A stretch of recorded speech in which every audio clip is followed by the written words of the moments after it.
It's The Real News. I'm Aaron Mate, continuing our conversation with Norman Finkelstein, author of the new book, Gaza, an Inquest into Its Martyrdom.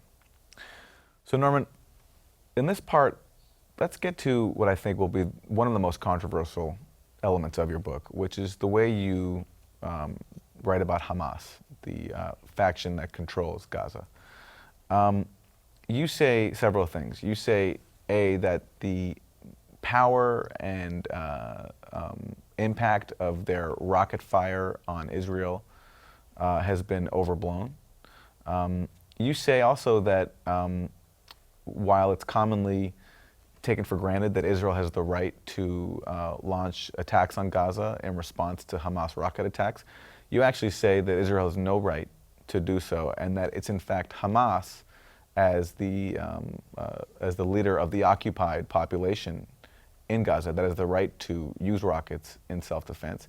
And you also say that Israel's Iron Dome system, it's this missile defense system that it's used to defend itself against rockets coming from Gaza, is actually ineffective, and its impact has been overblown. So let's start first with your contention about Hamas. You said, and their rockets. You don't use the term missiles. You actually use the term sometimes firecrackers and fireworks. Enhanced fireworks. Well, first of all, there are several myths that were propagated during Operation Protective Edge. Some of them were revivals of past myths, and some were new creations, new media creations. Israel uses the term hasbara, which means the literal translation is public diplomacy, but more commonly it's just defined as propaganda, Israeli propaganda. And the Israeli Hasbara campaign had this, during Operation Protective Edge, basically had three components, two of which you mentioned. One, which is a recycled component, in which President Obama referred to the Hamas rockets. No country would tolerate rockets being fired at it. Two were what came to be called the terror tunnels. As President Obama put it, no country would tolerate tunnels being dug underneath its border into Israel, in this case into Israel. And three was Iron Dome. Iron Dome was recycled. It began with Operation Pillar of Defense, when Israel was celebrating its technological wizardry with Iron Dome.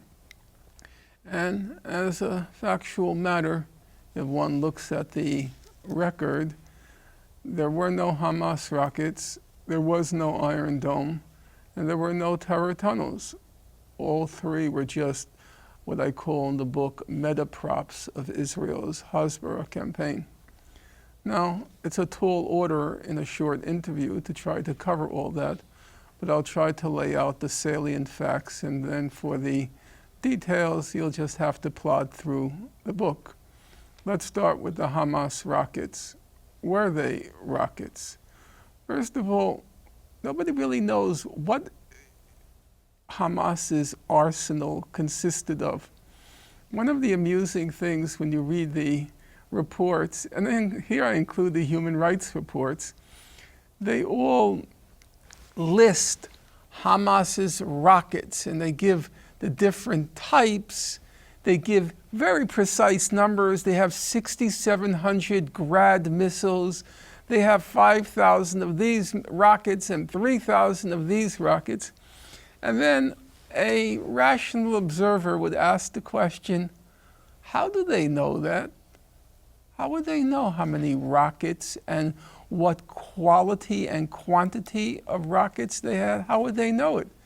If Israel actually knew how many rockets there are, they must know where they're keeping the rockets. Otherwise, how would they know how many there are and the quantity, quality?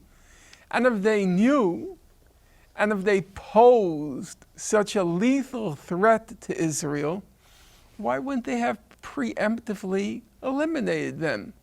We read every other day a story about an Israeli attack in Syria to preempt Syrian missile shipments to Hezbollah, which I think are probably true.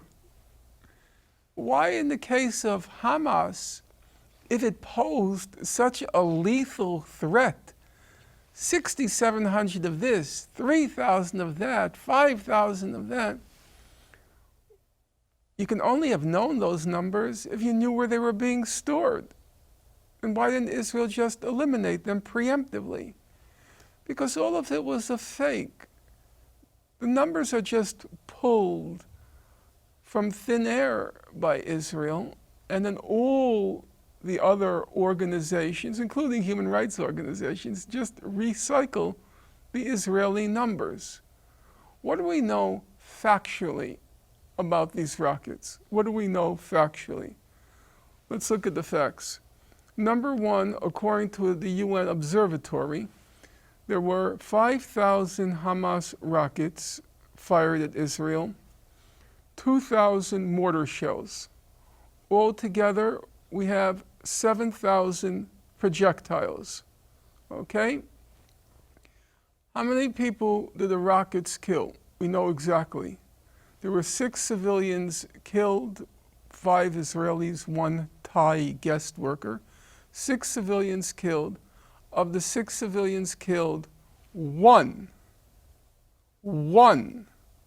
was killed by a Hamas rocket. So now we have a puzzling fact. 5,000 rockets, 1 person killed. A rational person would say, that's a strange discrepancy. Number 2, you can say only 1 Israeli civilian was killed because Israel has a very effective civil defense warning system, which is true. Its civil defense warning system and shelters. Who are the rest killed by? So Hamas killed 1. By mortars, mortar shells. There were 5 civilians killed by mortar shells, 1 civilian killed by a Hamas rocket. Okay. Altogether, there were 7,000 projectiles. Right. Actually, the mortar shells inflicted much more damage than the rockets. The mortar shells killed quite a few Israeli soldiers on the border. 10 soldiers the mortar shells killed on the border, on the Israeli side of the border. So then you have 1 civilian killed. You think, well, maybe it's because they have effective civil defense warning system and shelter system, which they do. But that then poses a question. Property damage. Israel, on its foreign affairs website, I checked it, they kept a diary. And I reproduced the diary in the book. You read down the list, 51 days, 7,000 projectiles, 1 house was destroyed. 1 house. So you ask yourself, how could 7,000 projectiles only destroy 1 house? That doesn't make very much sense. So then some people say, well, they have a very effective civil defense warning and shelter system, and they also have the miracle of Iron Dome. But then you have a problem with Iron Dome. The problem is, number 1, let's go through all the things. Number 1, Iron Dome is only deployed around the major cities, the major urban areas, okay? Now, 60% of the Hamas rockets landed along the border where there was no Iron Dome there. And most of the civilians, a majority of civilians, stayed in place in the border. So Iron Dome wasn't even a factor. Number 2, Iron Dome, 840 projectiles were headed towards the major population centers. The official statistic is Israel deflected 80 to 90% of those Hamas rockets, as they call them, which would mean about 720, okay? Theodore Postal, who's one of the world's leading authorities in anti-missile technology, he says, not true, it was probably closer to 5%, not 80 to 90%. So that would mean they deflected a whopping 40 projectiles. But let's take even the Israeli figure. Let's say it was 80 to 90%, 720 projectiles, okay? That still leaves thousands more. So even if you factor in Iron Dome and the official Israeli representation of it, how could thousands of projectiles, thousands and thousands of projectiles, have caused next to no property damage? Let's accept the Israeli official story about its effective civil defense and shelter system. How can that be? One house? Well, the answer is obvious, because they're not rockets. They're enhanced fireworks. And the paradox of these so-called rockets, the paradox is both Hamas and Israel have a mutual stake in pretending they are lethal rockets. Hamas, so it could pretend that armed struggle works, armed resistance works. Israel, so it can have a pretext for its assaults on Gaza. We are under attack. It's a mutually useful mythology, the rockets. Number two, Iron Dome. There's a very easy way to test the effectiveness of Iron Dome. Let's look at the damage done before there was an Iron Dome and the damage done after there was an Iron Dome. I went through the numbers. I was curious. Let's compare Operation Cast Lead with Operation Protective Edge. So 2008. 2009, and 2014. Yeah, let's see. And if you look at before and after, the same ratio of projectiles fired to civilians killed. It was about 300 to 1, if my memory serves. Which is to say, Iron Dome didn't save a single life. Now, you might say, but that doesn't take into account that the quality of the Hamas projectiles improved between cast lead and protective edge. But there's no evidence for that. I went through the record. There were a few quote unquote rockets which reached further into Israel than in prior attacks. But Israel admitted, Israel said they're basically lead pipes, because in order to get a further distance, they couldn't put any munitions in it. It had no payload. It was just a pipe they were firing. So that was a fake, the Iron Dome. And then there were the terror tunnels. Just to clarify, these are the tunnels that militants in Gaza dig, sometimes under the border between Gaza and Israel. Right. And if you look at the UN Human Rights Council report, which was a complete whitewash of Israel, a shameless whitewash, but on that particular point, they were unusually honest. They said there's no evidence whatsoever that the Hamas militants were targeting civilians with these tunnels. My speculation is the purpose of the tunnels was to try to capture some Israeli soldiers for a prisoner exchange, because that's been one of the tactics which they have been pretty successful at, because of Israel's has a very strange national ethos.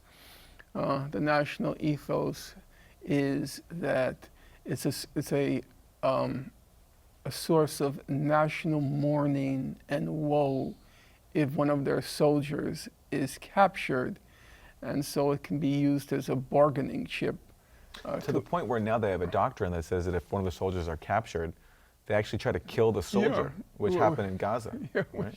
that's why I say is the weirdness of their national ethos. They bemoan the fact that one of their soldiers is captured, but if they have a choice, rather he be killed than captured. And they did that in Gaza. Yeah, they did. Was it Rafah? They did it in Rafah. And in the process killing. Yeah, they annihilated Rafah. It was two things. They thought one of their soldiers had been captured alive, and so they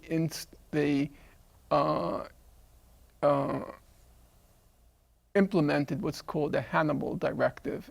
And the Hannibal directive basically is just blow up everything in sight for a wide radius in order to kill the Israeli who's captured. So they implemented the Hannibal directive, and then after that, they wanted to extract revenge. How dare you capture one of our Ubermenschen, one of our supermen?